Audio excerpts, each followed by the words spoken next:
Showtime. And we're live. How you doing, Mr. C? Pretty good, my friend. Pretty good, my Fanboy Cantina co-host and founder of a Fanboy Cantina channel. Pretty good on a school night. On a school night. This is so bizarre. Not what we normally do, but you've been doing a bunch of these now. You did one Well, like, if like a not half for the hour ago. technical issues that I had 48 hours ago, I think I'd be on a Thursday, Friday, Saturday, Sunday. Anyway, I've had one day where we didn't go live on the Mr. C Dives In. Yes. But this was live here today, live yesterday, skipped the day before. Anyway, you know what? We're just charting new territory. For example, we are simulcasting on two channels at one time, thanks to the innovations of the StreamYard. Do it to say powered by StreamYard right up there in the corner. Oh, yes. Powered by StreamYard. It's a beautiful way to be powered. Indeed. So let's get into the comments before we dive in to talk about Daredevil, Born Again, episodes 2 and 3. And I'm glad we did it this way, Mr. C, because the two of them work perfectly together. You know, there's a synchronicity here. There's a lot of comments and conversation in the comments section. Like Charles go. Once again, I have no idea what you're talking about, bro. Hey there, Mandarin. Thank you for joining. And yes, Mr. Jim Campbell, fire it up. I agree with you. The pop-up live streams are quite a thing. It's hard for me to keep up. Words of the A-Team, it's the Jazz. Hannibal, it's the Jazz. You got to get playing with the Jazz. Oh, man. The real Kingpin is back. Mandarin, yes, indeed. That's right. That is the Kingpin. Yeah. Oh, that's interesting. Could not get into Daredevil. We need to cover that. And then, of course, yes, the commiseration. And oh, yes, it is. It is definitely a Squid Game zip up. Yes, this is number 456 on me here today. And what is this? Yes. Okay. All right. And hey there, Michaela. Thanks for joining. All right. Let's dive in, Mr. C. Let's dive. Let's dive into the cantina and dive into the material. As I was saying, we got a lot of conversation in the comments column, which is a beautiful thing for us to have here on a school night. And then a theme, a format that was occurring in Daredevil Born Again episode 2, as well as episode 3. The seed started to grow out of episode 1. We had referenced the scene in episode 1, which had to be influenced by the movie Heat, I believe, as directed by Michael Mann. You got your De Niro, you got your Pacino at odds with each other, sitting down at the table. We said there was verbal sparring. So from episode 1, they planted the seed of the verbal sparring. Now, come episode 2, you got Matt Murdock in his civilian role, starting to have dates in a romantic interlude with a therapist, who would then later on in episode 2 be conducting marital therapy for no other than the Fisk family. You got Vanessa in chair spot 1. You got Wilson in chair spot 2. There's so many directions that could go. How can Matt's girlfriend be in a vulnerable, conflictual position to be providing a therapy session for the Kingpin of crime? I ask you. I really am enjoying the series. I am really enjoying the series. You look at this Marvel series compared to maybe others, and this is a masterclass of sorts of how to write a series, right? Sometimes when it comes to you go to the theater, you watch a movie, and there are way too many characters. Like I'm thinking about Spider-Man 3, where you have Venom kind of shoved in. You've got Green Goblin on top of it, right? The Tobey Maguire Spider-Man, right? There's just maybe a little too much happening. Or sometimes it just doesn't work, from episode to episode to episode. Here, we've got the time to see all of the different arcs, right? The first episode, it was like you come into you're in the restaurant. You're in the restaurant and they've put the plate on the place setting down. They've got the fork and the knife just so it's setting the stage. And now it is the different dishes being served over time, where you've got certain stories that are able to be executed, of course, over the course of 2 episodes, and then there are other ones that are going to be longer. And I love it. The wordsmithery, the metaphoric framing you're dropping out there.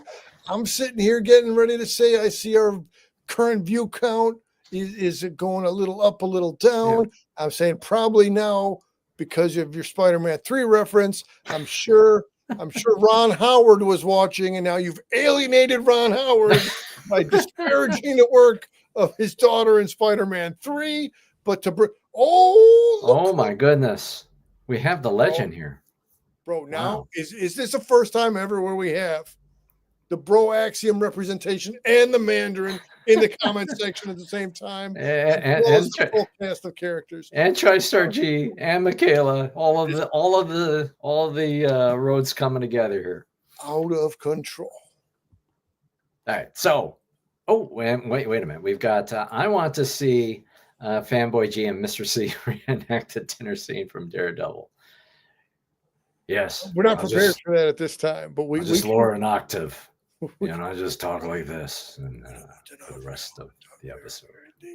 Yeah. And I would need red tint on the glasses to go the route of Charlie Cox. Well played, Mr. Campbell. Well played. Anyways, I am really loving this series. I think it is really, really well done. And I'm excited. How many episodes do you happen to know how many episodes we're looking at? I would have to do a bit more homework, but per IMDb, they slotted season 1 and season 2 to a total of 17 episodes. Okay. So maybe split the difference somewhere in the middle. We could be looking at 9.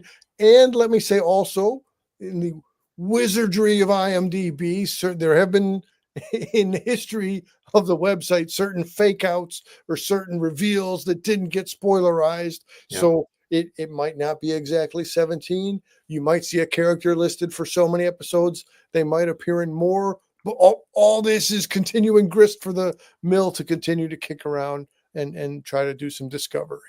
We've got the count as 9. Thank you, Mr. Ryans. Yeah, 9 episodes. I defer to the outpost. There you go. Yeah, it just 9 episodes. So that actually makes me sad. We only have 6 more to go or whatever. Mm-hmm. But again, on just how expertly done the show is, I think we have a sense of where the arc is going to end with certain parts here. It is called Daredevil Born Again. I'm guessing that or I presume, probably safe to assume, this is a journey for putting on the mask again, putting on the cowl again, right? Putting on that Daredevil mask. I would hope that we're going to see it before the end of the season. If we don't see him in the suit, I think I'll go nuts. See what you did. But is that even a risk? See what you did there? You took where is the clue hidden? The clue is hidden in the very title and subtitle of the show, but somehow I couldn't, pardon the pun, see the clue. Maybe I'm like this Daredevil right here going in the other direction from how everybody else is going, but of course that has to be it. I'm sitting here thinking, well, compared to the Frank Miller Born Again, they're taking the same title, but going in a very different direction. But yeah, so far, Maddie's not suiting up, and they're probably building up to one. I mean, he cannot remain out of the suit for the rest of the season. But now come back to the idea of sparring. In the meanwhile, for the rising action, right? We're at episode 3 out of 9 for season 1. Yeah. Rising action. Okay. Talk about verbal sparring at the dinner table between the Fisks. Talk about verbal sparring between Matthew Murdock and the officer in the men's room. talk about verbal sparring, lawyer versus lawyer in the courtroom. It's all it. So again, it's a different format of sparring because he's not wearing the horns and the red suit, but you can rest assured that the physical sparring will be coming around, no doubt. I'll also say, and then kick back to you, if I'm Charlie Cox, I'd like to have a courtroom scene episode, couple here or there, versus having to do all that fight choreography back to back to back to back. Or maybe Charlie Cox enjoys the ongoing battle, but good to mix it up with the verbal sparring and the physical sparring. Back to you, Fanboy G. I went to Fan Expo San Francisco last year. It was December 1st, 2024. And Charlie Cox and Wilson Bechtel were on it was like one of the last sessions Yeah, you of the convention. And it was kind of a joking thing. Everybody is like 5 years older or some number of years older since the filming of the last episode in the Netflix run. And so what comes along with that is your body gets older, right? And so Wilson joked, yeah, there's a lot more talking. Can we talk it out as opposed to, throwing fists at each other? It was kind of joking. But there is also that maturity that comes with a little bit of age. And I think it fits excellently in this series. Matt Murdock needs to rebuild himself, recover himself, get himself back together after the murder of Foggy, right? And so this verbal sparring aspect, as opposed to the fist sparring, I think is working exceptionally well. And with the backdrop of this these two episodes telling the story of Hector Ayala, I'm looking at my notes. I thought was fantastic, tragic, no doubt, but absolutely wonderfully done. Yeah. He's an interesting character, and how do we learn the content of the character of Hector Ayala is again through the courtroom battle. Okay, the witness, hey, spoilers, 3, 2, 1, spoiler, here we go, right? Yeah. Okay. So, the witness got intimidated. You heard the patented Daredevil hearing, picking up on the heartbeat. Somebody compromised the guy, got to him. He doesn't want to play ball in court. So then we got to go a different direction, pull some spontaneous.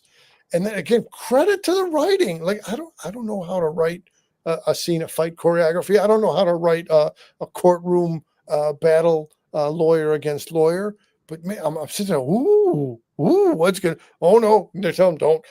Then there's a Matt, don't go there, Matt, don't do it. And then what does he do? He reaches in, pulls out the tiger mask, and then he goes the route of Jimmy Stewart and pulls the man of the people business, the It's a Wonderful Life defense, all the people lining up to say how White Tiger had helped them, turns the jury verdict to the favor. I think we got a brand new. Oh yeah, let's go through some of the comments here to catch up. Yes, okay, so we are right. Thank you, Chris, on the 9. I'll come back around to Jim Campbell's thing. Looking at Chris Ryan's comment from Bro Axiom. And let me do the plug. Be sure to stop by Bro Axiom Outpost for all of your Star Wars and other toy needs. I do love the slow build. We'll most definitely see him back in the suit. He was struggling with that, talking with White Tiger about leaving the suit behind. Yeah, absolutely. And another vote for, it might be a long night and then a build up for the next new season and then unveiled. See, that would be a gamble. And that would be a long wait. I believe they're already filming season 2 right now. But wow. These are the same guys that made you wait 4 or 5 movies, what have you, before you could say the 2 consecutive words of Avengers Assemble. So given their history of playing the long game, might be that we don't see the suit for a good few more episodes. Yeah, no. And also in the comments, hey there, Redbird, thanks for joining. That ending of episode 3 was intense. I can't tell you what I expected. Chris, you had the celebration, right? You had, and this is again credit to the writing here, just how it's so much more superior than a lot of other shows that we've watched. And some shows have been good, some shows have been less than good, but just how well crafted this is. And so you had the courtroom drama aspect, and its execution is really really great. You had the celebration, and I guess, like, in retrospect, you knew it would be short lived, but I didn't in the moment. I was expecting, and maybe this is the head fake from the trailer. We were talking about this briefly before joining live. I thought we were going to see more live. I thought we were going to see more White Tiger in the series. I thought there may be a team up. I would like a team up. I will say time will tell. Again, referencing maybe IMDb's giving us a bit of a fake count because they have a lesser number of episodes listed. Here, confessions on lack of prep. Also I did just do a Happy Birthday Rich Coe's episode just a short little minute ago, so I wasn't doing White Tiger research. But we do know there is a magic amulet that White Tiger wears. Would that magic amulet be enough to bulletproof a character of a White Tiger or not? That remains to be seen. But what I'm hoping, what I would like to be the case is we will see more of the character and to see him in battle, because I mean, he's a street level character with a little mix of magical stuff. And again, I don't know this actor, but it's so, I'm liking what I'm seeing of him so far. So maybe I'm being in denial of the untimely fate of White Tiger, but boy, oh boy, would be nice to see White Tiger come around again. Let's see Redbird stacking some comments. Let's. Oh yeah, but before we get to the Redbird one, because I think we absolutely need to address that. Something you just said, Mr. C. We will not see White Tiger again, and I didn't realize the timing here. The actor is the role of Hector Ayala was played by Camar de los Reyes, who passed away at the end of 2023 after a battle with cancer. Very sad, very tragic that Camar de los Reyes had passed away. And so a few things there, right? When you first just tactically, the show was filmed almost 2 years ago. That's mind blowing. Yeah. Right. So just like production time, that's mind blowing. And does that mean that we're not going to see season 2? This is probably a wrong thing to worry about. Are we not going to see it until 2027? Is that a thing? All right. But it makes the performance that much more tragic. This is, I believe, that actor's final performance on screen. So that, and so when you bring that dimension of himself, or you can imagine what he was going through personally, and being in this role, knowing that he's going to meet his end, it makes it all that much more poignant. He is reminiscing in the show about his life in Puerto Rico, and the little tree frog story. It's gut wrenching. It's absolutely gut wrenching. Yes, yeah, and just hopping around. Yeah, that was heartbreaking, and the fact that passed away, a year or so ago. It's just mind blowing, for sure. And okay. Before hopping to the Redbird's comment here, I'm not well versed in this. Yes, I believe the mantle, the amulet gets passed to multiple characters, but I'm not versed. So Jim, yes, and if I know this much about original White Tiger, then I know even this much about the not the predecessor, but the inheritor, White Tiger. Yeah, no, absolutely. R.I.P. Camar de los Reyes. Yeah, absolutely. And this is an interesting idea here. And hey there, Cookie writes, the niece should become White Tiger. She was at trial. Koki, welcome to the comment section and hitting Love it that. out of the park with your first comment. I Definitely. love that. I absolutely love that. All right. So now to hop around in the comments, we absolutely need to address this. Oh yeah. And this part. Is the Punisher on Kingpin's payroll or maybe Vanessa's?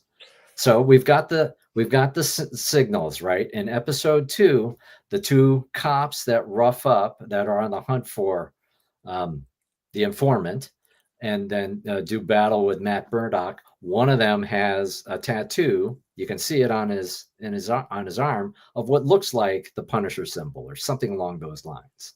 And then the nail is definitely hit on the head at the end of episode 3.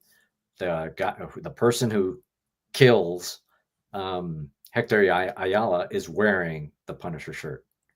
Is it Frank Castle himself, or is it somebody else? What do you think? I like this as a speculation, as an introspective question. I can only approach my response by way of Mark Hamill. No, it's not true. The Punisher will never join you. I will say it is enough that in the Netflix OG timeline, that Punisher chose within the jailhouse environment to do business with Wilson Fisk. Fool me once, shame on me. I'm going to do the George Bush version. Fool me twice, won't be fooled again. Punisher will not be fooled again. I don't care if it's Vanessa. I don't care if it's Wilson. I don't care if it's any other Fisk or the Owl of Owsley or any of the 5 families within the Marvel verse. You get your Silvermane and whatever the rest of their names are. I didn't study up on them, but Punisher's not doing business with none of them. But if that were the case, that would be really messed up, but make for good writing in the show. I think it would be horrifying. I think it would be genuinely horrifying if that was actually him. Absolutely horrifying. I agree with this. I would agree. I agree with Chris Ryan's. I don't think that was him. I don't think that was him. I don't think it was Bizarro Frank Castle either, or some other kind of other weird nonsense. I don't think that was. That was likely one of the followers of somebody, and this may be an intersection.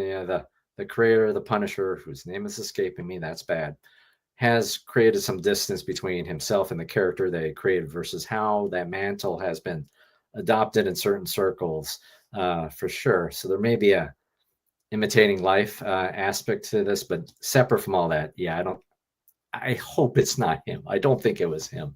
And shout out from Redbird on your earlier answer there. Good to have Redbird around. Oh, New absolutely. names in the comment section. Oh. It's fueling me up in the best of ways. Absolutely. Okay. Or yes, see, I think this is more likely accurate. Or are people acting on their own in the Punisher's name, like the guy who had a Punisher? Yeah, exactly as you said. Yeah. Okay, so we covered that. We covered the Punisher symbol piece. The question, I'm going to throw it out to you. Do you think Dr. Glenn lives at the end of the series, at the end of the season? Hey, look, I'm having. Am I just going for the jugular of like weird questions here? In character. Yes. I was having a hard enough time with the White Tiger character. And then admitted I did not do the homework. At some point in the past, I knew that the actual actor had passed on. I'm a little out of my depth. Is where I'm at. All right. So, but Dr. Glenn, the girlfriend for, it's a small world after all here. It's almost surreally small. You have she's a therapist of some kind. She's a therapist, a marriage counselor, Yeah. and she happens to now be dating Matt Murdock. What a small world! Who happens to be the therapist for Matt Murdock's arch nemesis, Kingpin and Vanessa.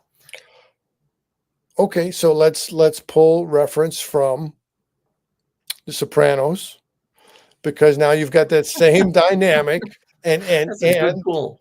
and the kid who is the goon or the mayoral goon for Wilson Fisk Yeah. is now Gandolfini is James Gandolfini's son. I'm sorry, whatever his first name is. He's not mailing it in. He's showing up in the best of ways. So and now let's look at the pool of reference, and then let me try to answer your question first, and then I'll swim around in this pool of reference. I really hope that, similar to how there was a little bit of room for Karen Page and Elektra to have a bit of a love triangle or some romantic tension, then let Karen Page come back around later on and let the Doctor still be alive, so there can be, just that theme going around also. But so now we're saying, now we're previously referencing Heat. Now we're directly referencing Sopranos and the mob-like ways, and absolutely, who's to say that the Kingpin was not a partial influence on Tony Soprano, right? So now it's all, the fabric is coming together with the best assembly, and there's again, at face value, at the direct entertainment value, without knowing references or without tracking references, it's entertaining enough. But you layer in those references, and man, oh man, as you said, this is top writing a really good show. A really good show. It absolutely is. I don't. So in tech, in technology, or maybe for other folks who are watching, you might have other metaphors or analogies. I was looking at this show, I'm present tense, looking at this show where there are different bars going across, where this arc is the Hector Ayala arc. This longer arc is the Vanessa and Kingpin arc. This arc is Matt Murdock and Dr. Glenn. And how long do these stories last? How long do they intersect? And it's just expertly laid out. And I love, because sometimes you don't see where things are going to go or end. And this is where it's going to go, where it's going to end, where it's just ambiguous. It's not clean. I'm also watching Paradise at the same time. I just started watching the show. It's fantastic. I'm only a couple episodes in, and it's absolutely fantastic. Here, and that's another example of really strong, fine writing. But it's so well crafted, and it's telling a story within the episode, and then it's building up to something. Don't spoil it for me, please, because I'm still watching. Here, it's the same deal where the craftsmanship is just excellent. Just to get into the comments, I hope that this brings the Punisher back to clear his name. Such a great character. Yeah, so we know that John Bernthal is going to appear in this season. I'm just hoping that it's somewhere soon, and not everything's sort of backloaded, and we get kind of an unsatisfying finish to the season. Here, Redbird adds, yeah, I'd like to see Punisher and Spider-Man. Yeah, even if it's 15-30 seconds of screen time, just as a tribute to from where the Punisher originated in Spider-Man comics, that would be excellent. Yeah, there's no, I'm gonna save it. I'm just gonna go a total tangent about the comic. I need to get my hands on that comic, even if it's like bad, the worst condition, falling apart. I need to have it. Well, they got a lot of those $3.99, $4.99 reprints now of the classic stuff. You're so right. I don't know for a fact, but I'm saying the possibility exists that it has been reprinted in that one-off. Assuredly so. But it's such a what's the expression? A key comic. It feels like one to have. I don't need to of all the key comics, that would be up there for sure. Wilson Fisk definitely eats more politely than Tony Soprano. Yes, Yeah, that would be right. I have a response to that, Redburn, and again, I appreciate Redburn. I would just I'm now interacting with the Yeah, comment yeah, section and yeah, doing character analysis. I say to you, sir, this manner of Wilson Fisk's eating is an affectation. The manner in which Wilson Fisk eats is disingenuous to the true personality of Wilson Fisk. This man has no limit to his appetite, and sure, you could be paced in your eating and also limitless, but this is all part of creating airs, a false persona. The way in which we see Wilson Fisk consuming food, episode after episode, affectation to dissuade, to as a fake out from his ravenous appetite for murder and power. If there was ever a thing that turned me off about Kingpin beyond like the murder of Ben Urich and other characters for sure, that he doesn't like a Philly cheesesteak is like it's like a foreign language to me. I don't understand. Who doesn't like a Philly cheesesteak? What are you talking about? Squad. Anyways, all right, yes. Yeah, just to see the Punisher get webbed up and not see Spider-Man would be. You see his face of disapproval. Look at him. What is this webbing? Absolutely. Cookie writes, I agree with this completely regarding making room for Elektra and Karen. Can't see how the Doctor gets out of this with being so close to Kingpin, right? Let's remember in the Echo series, there was a translator that then Kingpin was in the employ of Kingpin and walked down the plastic tarp hallway, and that was the end of the translator. So I don't want that to be the outcome for Matt's current love interest. But oh man. Anyway, go ahead. Who else? I tell you, I was suspicious when the handler meets with the Doctor at the book signing, right? At that event. Was it to like get her signature?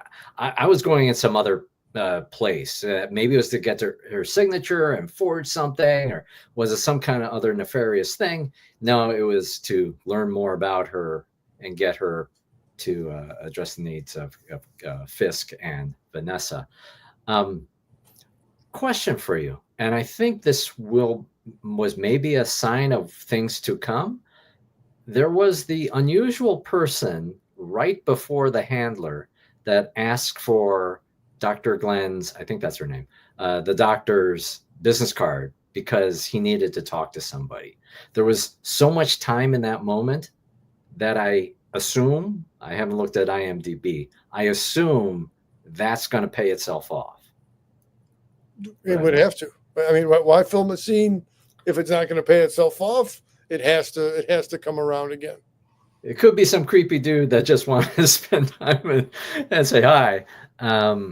But yeah, I'm assuming that's a telegraph of things yet to come. All right, and then to catch us up here, is his weight loss part of this affectation too? Yeah, well said. Well, now I have a counter interpretation, and right on one scale, on the other scale, maybe the pace of the eating led to him being lighter in step, which Matt heard. But definitely credit to D'Onofrio again. And I don't, did they give him a little bit of padding under the jail suit last time, or a little padding under the expensive suit to increase the gut size? Maybe not. But I would say also, in the face, D'Onofrio is looking more lean compared to the Netflix season 1 and season 2.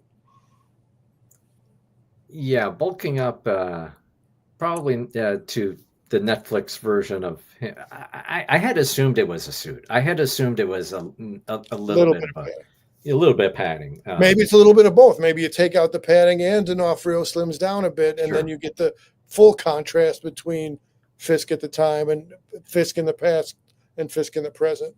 Yeah. Well, so Mr. C, we're about 35 minutes in. We've covered the main points, I think, of this.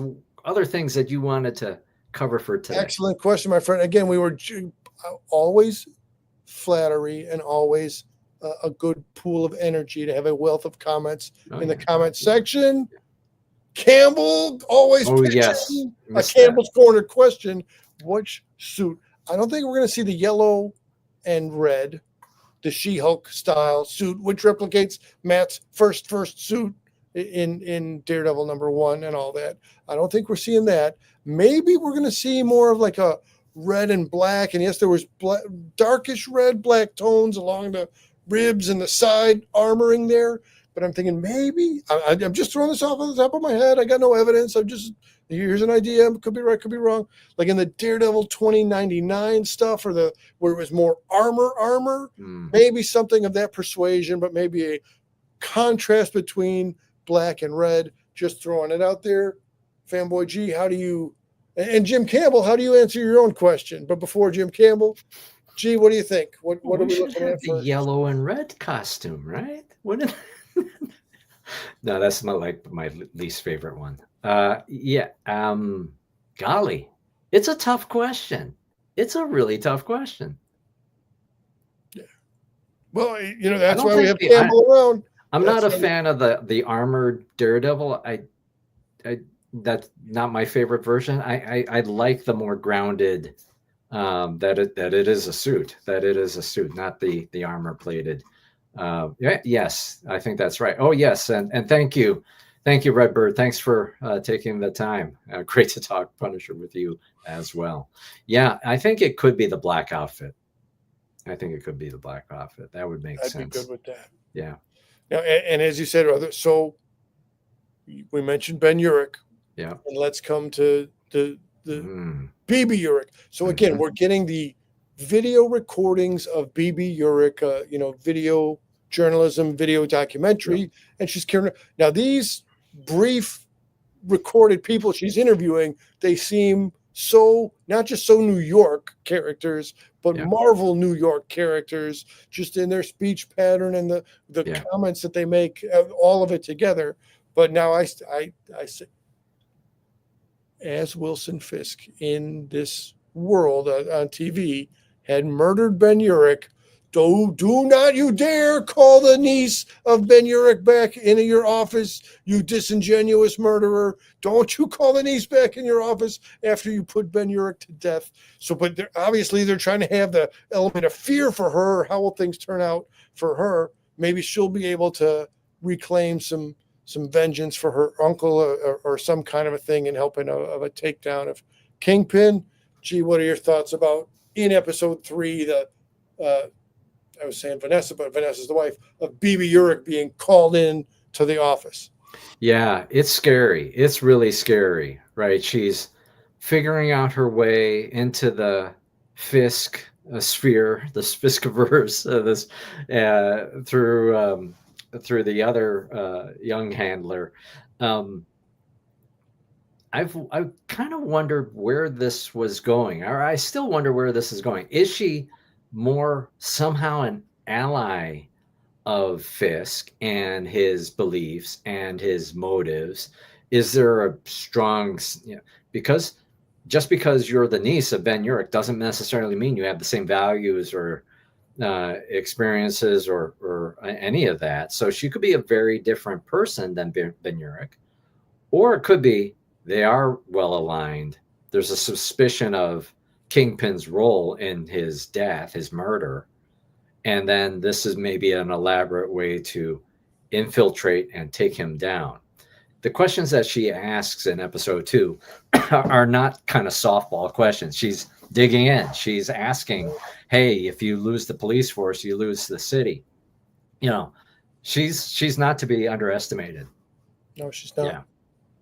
And then Koki's most recent post there, how do you think BB's media coverage approach is going to work to Fisk's advantage? So obviously he's a master manipulator as well as a murderer. Just the check. You go down the checklist, and his non-physical power, his mental game is strong. So his, obviously he's drawing her into the office. She's hungry for coverage again, and her appetite. She has a voracious journalist way about her. So again, when someone is all in on something, their own energy can be turned against them. So I'm sure Fisk in his long game is looking to pull some kind of nonsense in that direction. show wise, I'll be honest with you. I was feeling like the BB clips were maybe a little bit too much and slowing down the show. But then I realized, or where I've landed in this, I think I think I understand the style where it's actually just like the comics, you know, where they're telling you a story from the TV that's going on in the background, or that it's the character that's got the newspaper open and you're reading the headlines.